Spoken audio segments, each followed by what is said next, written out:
Ayan guys, kain tayo ng balot. Ayan na lang, wala yung music. Ha? Dalawa. Isa-isa sa te.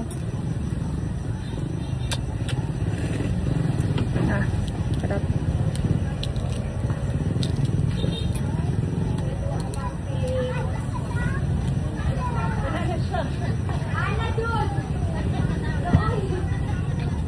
May open good na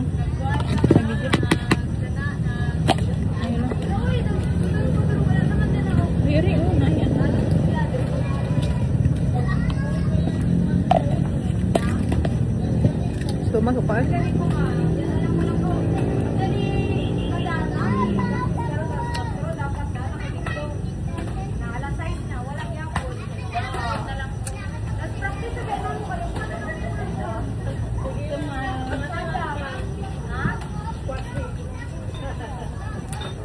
Sabi, isa ka 16 na ba? Isa pa ka 16. Ate, isa pa.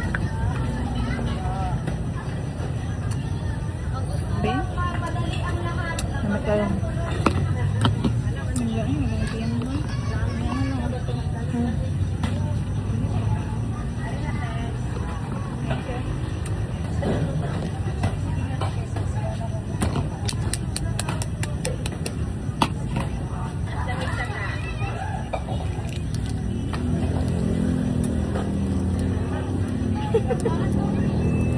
Yung iyan ang nao sa watch ng kapitbahay.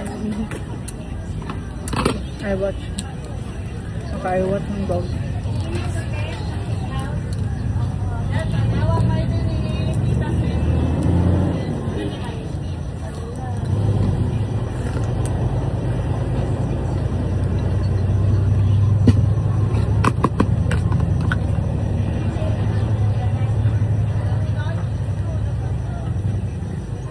Sisiu.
Nakadikit ang ano. Dikit masyado yung puti. Okay.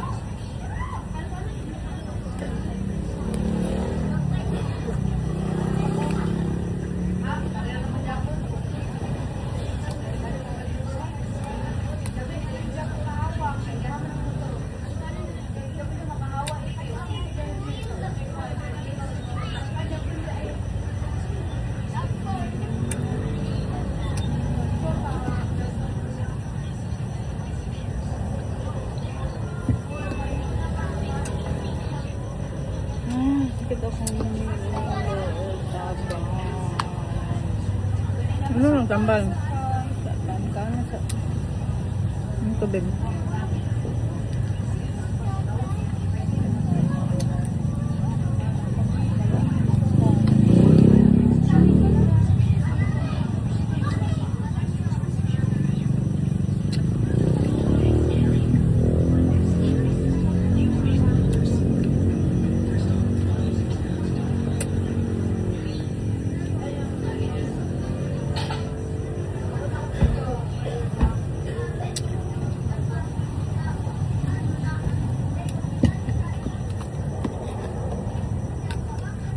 Tulisan din ang sa atin.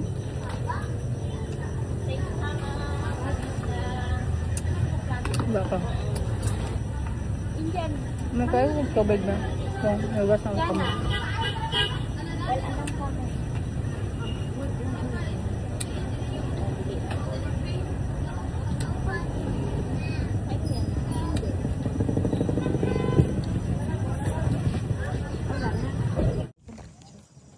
Hello guys. Ayan, so andito kami ulit sa Montecelo. Kasi kakagaling lang namin sa dinner. Naghapunan kami tapos mabigat yung tiyan ko. Malapit lang dito sa Montecelo yung kinainan namin na turo-turo. Ayan, maraming naglalakad guys. Hindi na yan sila nagsindi ha. Bale, ginawang park. Ginawang parang naging park yung sementeryo. Kasi nag-aalaw naman sila na pumasok yung mga outsider kahit hindi magsisindi. So ayan, maliwanag naman kahit ano. Mag-hi ka daw, May, oh. Mag-hi ka daw, hindi ka daw nakikita sa vlog. O, diba? Kaya hindi ko siya ginasali sa vlog, guys, kasi ayaw. Tingnan nyo nga. Sabi kasi nila, hindi daw ako proud sa'yo kasi hindi daw kitang ina-vlog. Tingnan nyo siya, guys. Gusto nyo ba i-vlog yan? Gusto nyo ba i-vlog yung ganyan? Ayun na. Ayun na niya. Ayan na yung crickets. So mahangin kaya masarap maglakad dito. Hindi ko nga nasabihan si Madam Tengib. Siguro pag nasabihan ko yun guys, mapunta yun dito kaagad pa kasi hindi kami nakapag-exercise kanina. Kasi nag late night talks sila kagabi ng kaibigan niya. Nadamay pa ako kasi pina-edit niya ako ng vlog niya. Step ha. Pwede eh. Ayan, so update. O, diba? Maliwanag. Hindi kami matakot maglakad dito, guys. Kaya yung dito kasi na side, wala pang nalibing dito na area. Ayan. So, dito damuhan. Dito siguro matakot ka. Baka may maghila sa'yo. Nala ko ba yung sasakyan, me? Sarap ng hangin guys. Habang naglalakad. Malamig yung hangin. Hindi mo lang sure kung hangin yung malamig.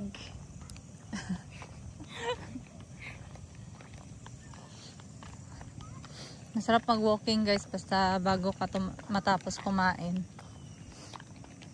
Pampatunaw. Kailan ka dito.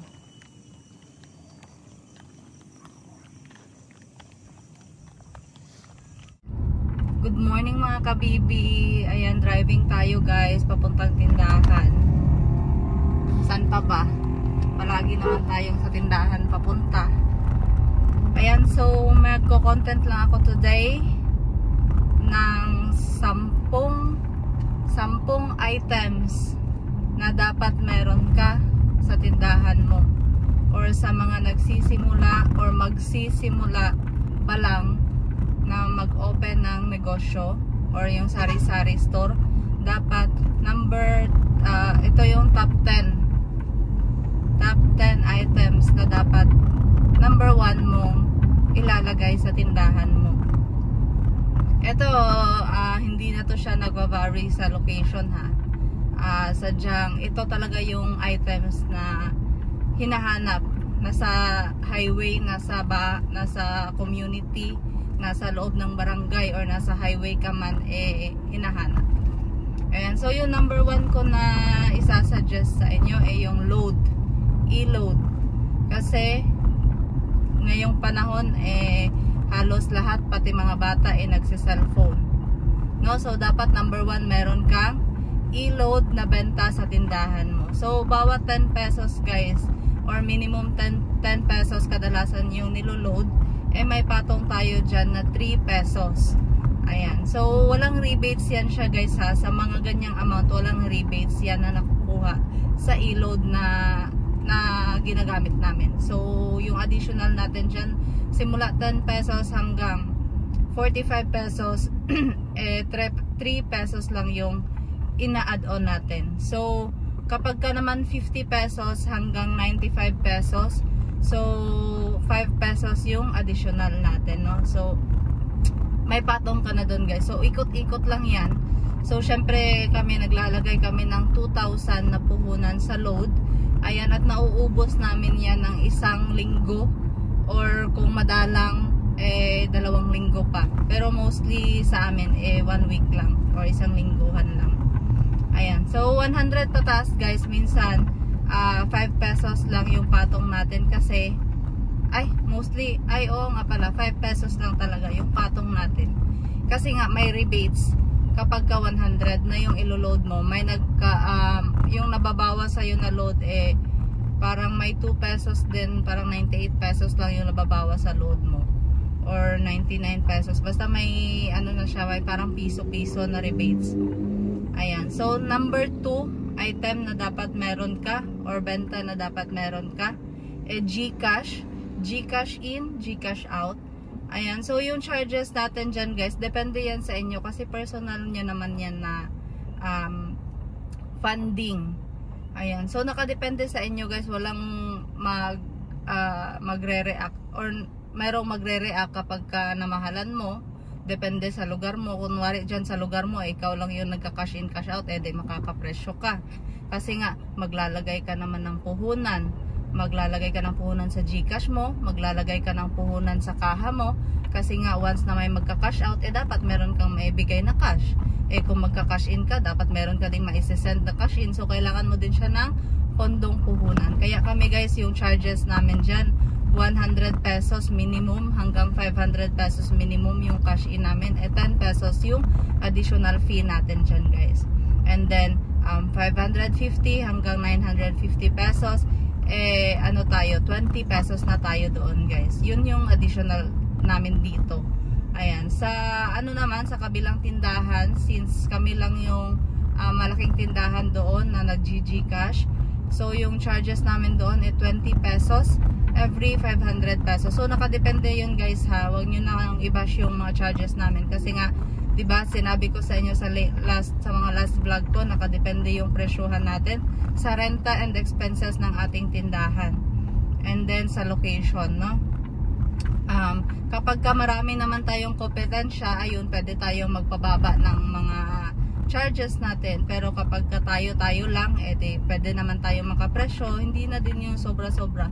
Yung sa 20 pesos every 500 guys, medyo magaan naman siya kasi nga, kaysa magpipila pa daw sila sa Palawan, kaysa magpipila pa daw sila sa M. Luwilier, ayan, kasi 'di ba medyo matagal yung process ng mga pera padala ngayon. Marami silang tina-type keme ganun. Unlike GCash na madalian na lang yung transferring natin. Ayan, so yung sa kabilang tindahan naman, sa cash out natin, yung charge natin doon is 20 pesos every 500 pesos, minimum 100 hanggang 500. So ayun, yun yung charges namin dito. And then the next one is alak. Yung alak guys, hindi nawawala. Tanduay, Red Horse, yung mga San Miguel Beer, San Mig Lights, mga ganon. So dapat meron ka nun. Kasi nga maraming lalaki, maraming mga party, hindi natin mga birthday, mga occasions, syempre dapat may alak. So ayun yung number 3 natin. Syempre kapag ka may alak guys, dapat merong pulutan. So dapat meron kang mga chichirya, yung mga mais-mais. Ayun, dapat meron ka nun. Mga mais-mais, mga chichirya, mga pulutan na mga kahit ano-ano pa dyan guys na pulutan na gusto nyong ibenta. And then the next one, syempre kapag ka may inuman, may pulutan, dapat merong sigarilyo. Ayan, so meron tayong sigarilyo guys. Huwag kayong bibili ng kasi dito sa amin hinuhuli na yung mga smuggle na sigarilyo. So matagal-tagal na akong huminto before nakabenta kami. Pero nung nakarinig ako na nagre-raid na sila ng mga ganon, agad-agad ko namang pinahinto. Ayan, pinaubos ko lang yung mga stock kasi hindi naman ako nagsa-stock yung by case guys, hindi ako nagho-hoard ng stocks kasi nga number 1, napupundo yung puhunan natin. Ayan, so bahala na lang, sige tayo kumpra guys, sige tayo bili, basta hindi natutulog yung puhunan natin. Yun yung style kasi namin. Bali rolling lang talaga siya weekly, hindi kami nagho-hoard na mga hindi masyadong nabibiling stocks kasi imbis na ibili mo pa ng imbis na ibili mo ng mga bagong stocks para may matinda ka na bagong items, natutulog yung puhunan mo. Ayan, so anong number na tayo? Number 1, load. Number 2, GCash. Number 3, alak. Number 4, pulutan, chichirya. Number 5, sigarilyo. So yung pang-anim natin guys, ayan, so bigas. Dapat meron kang bigas kasi lahat ng tao guys kumakain. So dapat may bigas ka. Yung bigas natin guys sa sinako namin, sa nakasako. Sa nakasakong bigas meron kaming tubo na 50 pesos per sako. Ayan, sa kapag ka naman nakakilo guys, yung presyo ng isang sako sa pagbili namin, dadagdagan namin yun ng 100 pesos, tsaka i-divide natin ng 25 kilos. Kasi 25 kilos yung malakas sa amin ngayon. So 25 kilos yung nire-repack namin or ginagawa namin tig 1 kilo, 2 kilo, ganon. So yun yung pang-anim natin bigas. Pang-pito, kapag ka may bigas, dapat may mga dilata. Ayan, so meron tayong pang-ulam, mga instant ulam, mga sardinas, mga corned beef. Ayan, meron tayong itlog. Hindi kasali sa processed yun. So meron tayong mga noodles, ayun, pwede yun. Mga cup noodles, pancit canton, yung mga madalian, mga bihon, ayun. And then number 8. Number 8 natin guys, sa araw-araw may bumibili sa atin ng tubig. Para sa akin ha, tubig. Ayan, so depende yun sa inyo guys, sa inyong tindahan. Pero sa akin kasi malakas yung tubig. And then, number 9 natin, soft drinks. Hindi mawawala yung pampalamig ng katawan. Dapat merong soft drinks na malamig na malamig na malamig. Ayan, number 10 natin. Ano ba number 10 guys? Bigyan nyo ako ng pinakamalakasang sagot sa number 10. Ayan, para sa akin yellow. Ayan, so ice cubes. Meron akong ice cubes. So, before guys, nag-aangkat lang, before na gumagawa kami or bumili si Madam 10 Gibbs ng ice maker talaga. And then, ngayon, medyo mahirap yung pyesa niya kasi nga hindi na siya nagbibigay ng ice. Kasi nga, dahil sa sobrang init guys, yun yung rason ng yung gumagawa or yung nag-ayos ng ice maker na hindi daw maayos-ayos. Kasi nga, dahil din sa panahon na sobrang init, ayan, so hindi daw kaya ng machine, ng makina na gumawa ng buong ice kasi para siyang naka ice cube holder, sa loob, tapos nagaganyan, nahuhulog. So yung nahuhulog hilaw pa, parang kalahati pa lang yung naging ice cube niya, tapos yung kalahati tubig pa, so nahihilaw yung pagluto ng ice cube. So ayun, wala muna kaming process na ice cubes ngayon. So nag-aangkat lang muna kami doon sa kakilala namin. So meron naman tayong tag 15 pesos na ice cube sa 7-Eleven. Hindi ko lang sure, hindi ako nakatry bumili ng ice cube sa 7-Eleven kung magkano. Pero parang yung packaging nila tag 2 kilos. Yung sa atin naman 1 kilo lang yung packaging. Nasa 15 pesos yung kuha ko. So sa kabilang tindahan guys, gumagawa kami doon ng ice sticks or yung tag 3 pesos na yellow. So pwede din naman yun, pero doon kasi sa kabilang tindahan namin hassle na siya. And then nasa highway naman kami, malayo kami sa bahay-bahay. So yung madalas na bumibili sa amin doon yung pang-alak, yung pang-party, yung pang-pares ng mga soft drinks, ganon. So 1 kilo talaga yung nabibili. Doon sa kabilang tindahan ayun, bahay-bahay yun doon. Hindi bali yung binibili nilang ice pang-inuman lang ng tubig or juice na litro pack, ganon. So yun yung malakas doon, yung ice. So yung ganong stick na ice tag 3 pesos yung bentahan natin doon. So yun yung top 10 ko guys. Comment down below kung ano yung hindi ko nasali, kasi yun abrupt lang, hindi ko yun napagplanuhan kung ano yung sasabihin ko ngayon. Sadyang yun lang yung maalala ko na bestseller or yung madalas na binibili sa tindahan. So, comment down below guys kung ano pa yung mga gusto nyong i-add, no? Baka meron pa sa inyong gustong mag-suggest na dapat meron tayo sa tindahan. Kasi ako guys, gusto ko talaga one-stop shop yung tindahan namin na pagpasok ng customer meron talaga. So, ayun, ongoing pa rin naman yung ano namin, paglilista or ongoing yung purchasing namin everyday. Binibili namin yung mga kailangan namin i-stock since everyday may naghahanap and everyday meron tayong walang item. So, everyday meron tayong listahan ng mga kailangang i-refill sa tindahan. Ayan guys, yung sweldo namin ngayong araw. Ikakain na namin ng ramen. Kapag nag-crave ka ng masarap, masarap din yung pambayad. Whole day ka nagtrabaho, ikain mo na isang beses. So magra-ramen kami guys kasi nag-crave daw siya ng ramen. Nag-crave ka ng ramen. Nag-crave ka ng ramen. Ay ako pala yung nag-crave ng ramen. So, whole day ako sa tindahan guys. Hindi pala whole day. Parang 3/4 lang ng araw ko. Kasi nga, diba, nakarating ako sa tindahan parang alas 10 na ng umaga. Andito kami sa SM guys. Mag-check kami sa Watsons ng skincare. Bodul Skincare. Kasi yung credit card ni Madam Ten gives na sa akin pa.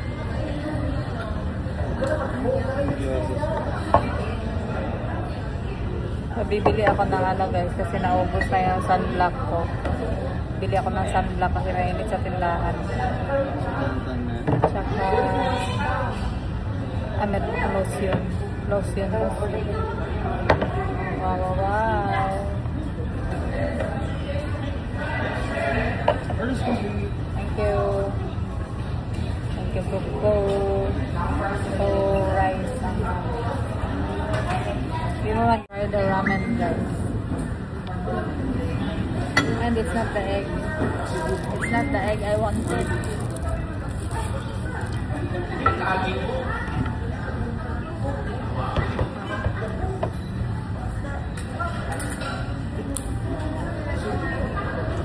Sira yung chopstick, guys.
Bukat kayo ng gamit.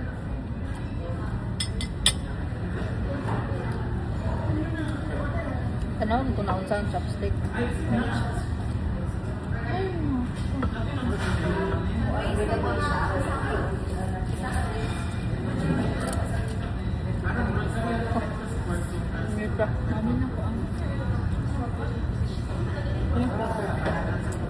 Lamig siya. Let's put kimchi.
May kimchi sa balay pa.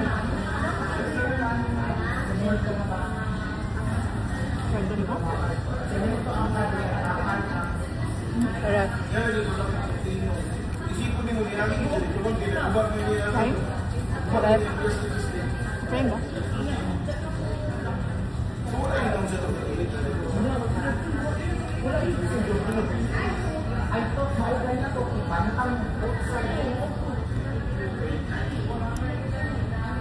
Maipit ang hapon.